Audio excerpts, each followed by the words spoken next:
Not good, ninjas, not good.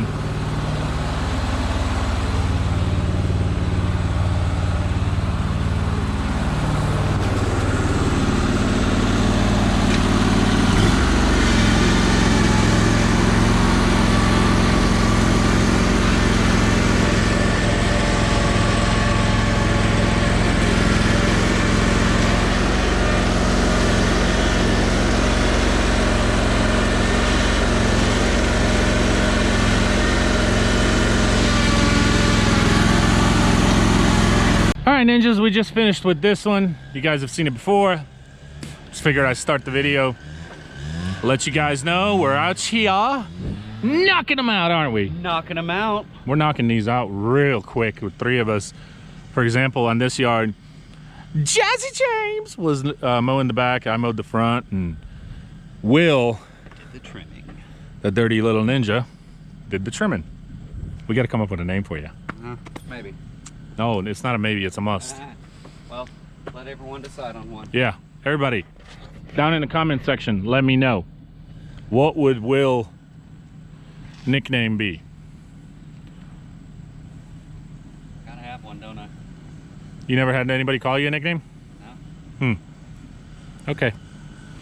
Well, we'll see you at the next one, ninjas. What's going on, ninjas? What's going on? You know what today is? It's a Whack-A-Granny Wednesday, because we're just whacking these yards. Left, right, front, to the back, to the back, to the front, to the front, to the right, to the right, to the left, down slide, slide.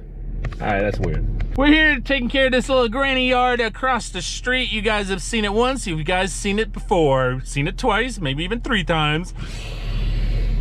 Yeah, and I hope you're having a good day. There's old Will. We got to come up with a nickname for Will. Don't have one yet. And Jazzy James. So we're just, oh, window is right here. So we're doing good. We're just knocking them out, ninjas. We're just knocking them out. We're actually almost done. Couple more. It's 4:30, and just wanted to come here and talk to you guys a little bit while they're knocking out a little granny yard. I might join them. I might not. If I don't, I'll join them at the other one. Sometimes some of these granny yards, 3 people, we'd be in each other's way. So 2 people is perfect. But one of the things that we've been chit-chatting, and we're gonna kind of talk about it and get their opinion on it to you guys. But me and Jazzy James have been talking about it because, you know, Jazzy James owns his own business, and Will works for him, so they just help me out. So one of the reasons they've been able to help me out a lot here is we've really had a dry, really a whole week. I mean, you can even tell, I mean, the grass, I mean, this is actually better looking than some of the yards we've already been at, and most of them are very similar to that. But one of the things is, how do you pay your employees? So I was asking Will and James, well, I was really asking James, how do you pay Will? And he's told me before, but I didn't remember, so we were on the topic. And you know, we were talking about a lot of people pay their employees by the job. A lot of people pay their employees a percentage of each job.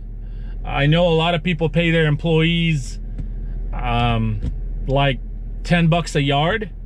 And so, you know, if it's a small little granny yard and it takes 10-15 minutes, you can easily do 2 yards in an hour, maybe even 3, and that means that employee's making $20-30 an hour. But then again, then you have some yards where you might be an hour and a half there or so, and then that employee still gets $10. So it kind of evens out for the employee and the employer. I don't do it like that, but I know a lot of people who do. And so I was asking James, and he said, no, I pay hourly. And I was like, yeah, I've always done that too. So how do you ninjas pay your employees? And what is the best way to pay your employees? Do you pay them hourly, or do you pay them salary? Do you pay them a percentage of each yard, or do you pay them a flat rate per yard? You know, I always found that hourly for me is the best, because that way it's fair for them and for me. I have heard that people pay a flat rate, you know, $10 per yard or so. But to me, you know, I may have 20 yards scheduled, and like maybe 2-3 might cancel or might change their mind, or maybe they'll call and say, hey, let's skip this week, and it really can affect the employee, and they have a hard time trying to figure out how much they'll make for that day. So to me, that was kind of like not fair for the employee. So that's why I stuck with the hourly. But I know a lot of guys who do. I've actually talked to quite a few of them. So James also pays hourly. He's actually getting ready to give Will a raise, so that's pretty nice of him, and Will's really doing a great job, and I can see why James wants to do that, because Will has got it down really well, and it looks like from what I'm seeing, the interaction between one another, they work well together. I do appreciate all their help. You know, I've said it before and I'll say it again. It means a lot to me that they're even willing to help, but at the same time, you know, they've had a lot of people cancel on them for the same reason that I've had a few cancel on me, just because how dry it is. So they, you know, James is like, I like to keep Will busy and give him a couple extra hours, and at the same time, James is making some money with me too, and so is Will. So, you know, and it's a win-win because I'm getting some help, which is great because I have gone solo for such a long period of time. Anyway, ninjas, let me know, how do you pay your employees? What's the best way? What would you recommend? Do you or do you do salary? A lot of people do salary. You know, do you start them out salary and then, you know, you pay them monthly? There's a lot of people who do that. I know Doc does it. You know, I think he does it with Justin, where he pays him basically a salary. You know, they've set a price and he pays them at the end of each month. So, but he pays them year round. So that's the one benefit thing about salary. Even when things die down for you during the winter, you still paid those guys who are on salary. I've always wanted to put an employee on salary, and I really thought I actually had one, you could call it, I guess, on salary. It wasn't like, we were kind of on the stage of just getting started, and then it fell apart. But I kind of want to do that at some point if I find the right person, because I think it's less headache, and it's easier for me, and I think it's a little tougher for the employee to make it through the whole month, but then when they get paid at the end of that month, I think it's pretty rewarding. But like I said, it's not always easy. So let me know, ninjas. Let me know what you think. I'm gonna try to get some footage, probably not here, maybe at the next one. But yeah, we did survive the ninja attack from last night, by the way, so I do want to say we're okay. But just on the radio a little while ago, they were still announcing that everybody needs to be in their homes, lock their doors, no later than 8 p.m. I think is what they said, because there's still a wild pack of ninjas running around everywhere across the states, but particularly in this area. So anyway, we're gonna try to get everything done and get the heck out of here and off these streets. We'll see.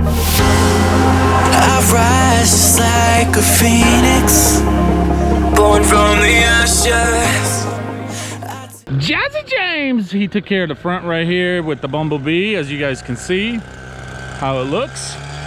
And I took care of the backyard with the Farris Z3X.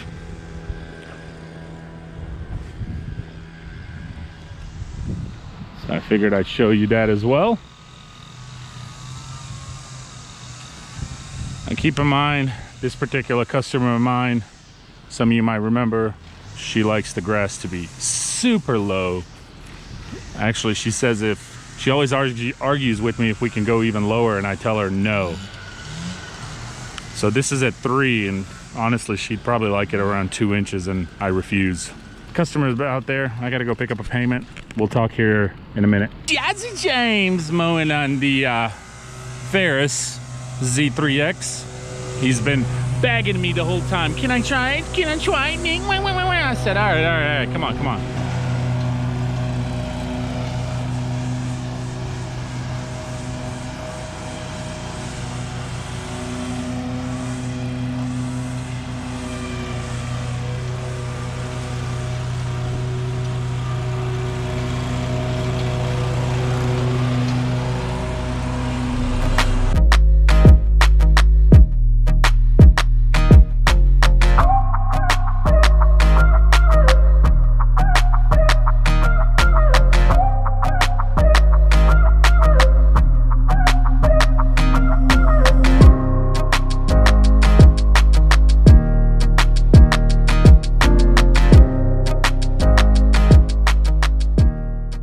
First impression of the Farris Z3X. Well, like it. You like it? It's got a good cut. Can you Cut. tell us a little bit about what you like? Maybe some of the, is it handling? Is it the smoothness? Is it comfort? It's pretty comfort. This it's got this big spring right here. It hold a big boy up. Yeah. Yeah, it's definitely comfortable. What about the controls? Controls, well, it's a little different. I like that you can adjust this and go full speed or slow. You know, for somebody, if you're putting an employee on the machine, you can slow them down a little bit. Right. What about the touchiness of the controls? I mean, it feels like a brand new machine. It's real touchy, real stiff, real tight. Okay. How about turning? Turning. Do you feel like you have to be more careful because of the power to the wheels? I feel like these tires might be a little too thin. Too thin. You're not getting as much traction. I felt some slip. I did too, and I'm thinking maybe the 61 would come with a bigger tire. I would assume. I don't know. Well, because this is come with a twirl. a twirl. Well, yeah. But this is the 52. Yeah. Do you like the oil guard idea? Changing oils at once every 500 hours? I've heard about it. I'm anxious to see how these things are. You know, that's 10 oil changes you're not going to have to do, but you're going to have to do 10 oil changes at once. Correct. I'm anxious to see the cost of if it helps the life of the motor. That's a good point. Because I mean, you can't just have that stuff break down. No. So no. I'm anxious to see, you know, if it's good for it or not. What about that big old hole right there as far as the fuel gauge? This one? Yeah. The one you're fingering. Babies are watching. Well, you are fingering it. Okay. Why are you fingering it if babies are watching? Anyway. To say that there should be something here. I feel like it. I really do. I feel like it should be filled in. Why is there just a hole in the middle of the center of the console, so to say? So you can peek down and see how much gas you got. I understand that, James. I mean, we'd be asking each other the same question. You know, why isn't the gauge there? Yeah, why not bring the gauge all the way up, even if you're having to extend a piece of plastic, you know, where it's just sticking up. So that's something.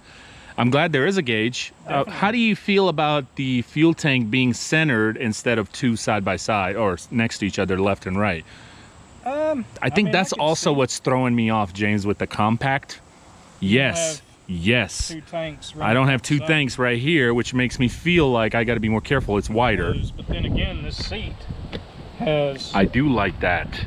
I like that. And it's real comfortable too, and it's real firm. It is. And then you've got ninjas these sides where when you're turning left and right, you can kind of lean into it and it'll hold you. It grips you. Like a bucket seat. Yeah.